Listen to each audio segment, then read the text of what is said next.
وتعادل بدون اهداف ما بين فريقي الاسماعيلي والمصري.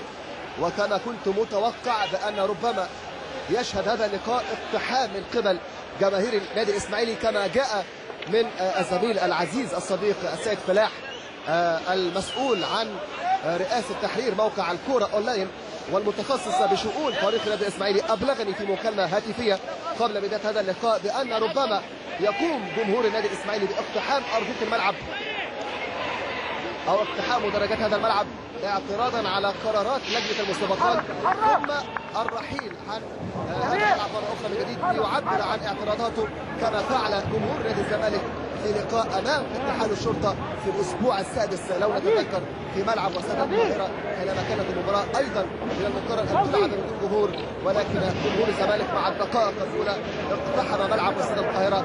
وصوره بالكربون هنا تحدث في ملعب واستاد الاسماعيليه هنا في مدينه السحر والجمال، ولكن رجال الشرطه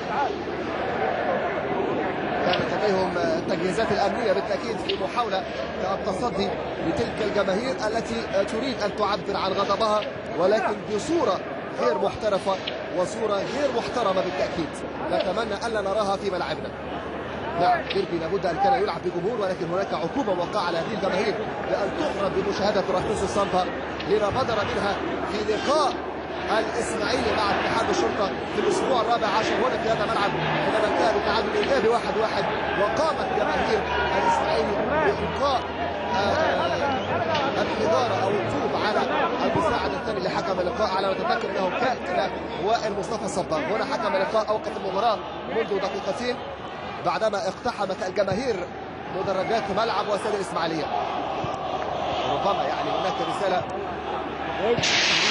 ترسلها تلك الجماهير الى اتحاد الكره ولجنه المسابقات والقائمون على هذه اللعبه، ولكن هناك بعض الجماهير التي جاءت وعبرت ورحلت عن مدرجات هذا الملعب. تاكيد الصوره لا تحتاج الى تعبير. هي المباراه الثالثه التي يتعرض فيها فريق النادي الاسماعيلي للعقوبه من حرمان من الجماهير، كما نتذكر في مباراه الاسماعيلي مع بتروجيتس في بدايه الدوري، والاسماعيلي مع انبي في الاسبوع الخامس، وهنا في الاسبوع الخامس عشر او السادس عشر عفوا الاسماعيلي مع فريق المصري. بينما لدينا على الصوره يظهر امامي اعتقد احد رجال الامن ربما قد يكون اصيب بطوبه، وعلى ما يبدو الان ياتيني صوت الزميل شريف عادل مراسلنا هناك في مدينه الاسماعيليه وفي ملعب واستاد الاسماعيليه. شريف عادل اهلا بك عبر شاشه وقناه مودرن سبورت. استاذ محمد اهلا بحضرتك. احنا زي ما اكدنا قبل المباراه هيتم توجيه رساله لمده 10 دقائق، وبالفعل دخل الجماهير زي ما حضرتك تابعت واقتحموا ملعب المباراه، وهم بس في اتفاق ان هو لمده 10 دقائق ويطلعوا بعد 10 دقائق من دلوقتي. ده كان اتفاق اغلب قيادات الالتراس اللي نعم. اعتقد شريف بالفعل اثناء المكالمه الهاتفيه التي جمعت بيني وبينك بان الجماهير لم تحضر الى ملعب المباراه قبل البدء ب5 دقائق اعتقد، ولكنها حضرت الان.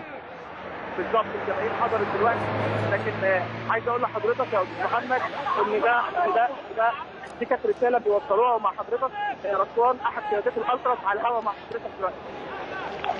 الو معي الان احد قيادات الالتراس الاسماعيلاوي. معك الان معلق اللقاء محمد غياتي، اهلا بك.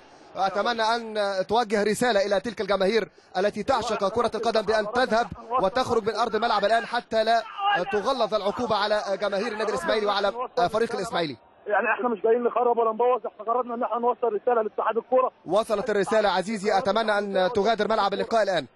بالنسبه للنادي الاسماعيلي ايوه يا فندم. ايوه ما هي الرساله؟ اتفضل حضرتك. احنا كنا بس عايزين نوصل رساله ان هو حضرتك اخذ قرارات ضد جمهور النادي نعم مشرفه جدا، ومش عارفين يعني ان احنا كنا عايزين بس نوصل رساله هل يعني من وجهه نظرك انت شايف هذه القرارات عقوبه ظالمه على جمهور النادي الاسماعيلي؟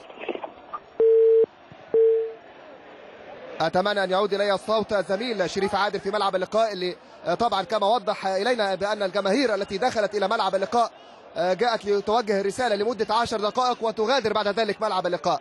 اتمنى ان يصل الي صوت الزميل شريف عادل، ولكن اتمنى ان يكون الصوت اكثر وضوحا، يعني لم استمع الى صوته بكامل الوضوح، وكذلك الى صوت المشجع الذي جاء لكي يعبر عن رايه هنا عبر شاشه قناه مودرن سبورت التي تنفرد بهذا اللقاء الحصري من خلال الزميل شريف عادل، وكذلك احد قيادات الالتراس الاسماعيلاوي. ونتمنى بالفعل ان تغادر الجماهير بعد 3 دقائق من الان، لان الجماهير بالفعل اقتحمت الملعب منذ 7 دقائق، والرساله التي يريد ان يعبر بها جمهور الاسماعيلي هي لمده 10 دقائق لا تزيد عن ذلك. مباراة تتوقف الآن كما نتابع مشاهدينا الأعزاء في كل مكان. 10 دقائق مرت من أحداث الشوط الأول، ولكن لم يلعب من أحداث الشوط الأول إلا سوى 5 دقائق. بينما رجال الأمن ورجال أيضا الإسعاف يحاولون الآن التصدي لهذه المحاولات العشوائية من قبل جماهير الإسماعيلية، اللي كنا نتمنى أن تمتثل لهذا القرار حتى لا تأتي بعقوبة مغلظة على النادي الإسماعيلي، الفريق الذي له تاريخ كبير. وكذلك نكون كل الاحترام إلى تلك الجماهير، ولكن الجماهير التي تعشق كرة القدم باحترام.